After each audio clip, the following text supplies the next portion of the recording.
Oggi vi spiego come realizzare le coste inglesi con la vostra macchina da maglieria. Per fare queste tipologie di costa dobbiamo impostare la macchina come se stessimo facendo le costine normali, quindi selezionate ogni secondo ago dalla prima e dalla seconda frontura, infilate il vostro filo con entrambi i telai,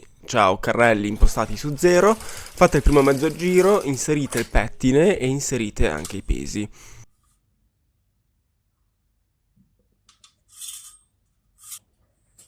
Dopo che avete inserito i vostri pesi e avete alzato leggermente la tensione, ovviamente ricordatevi sono comunque delle coste 1 a 1,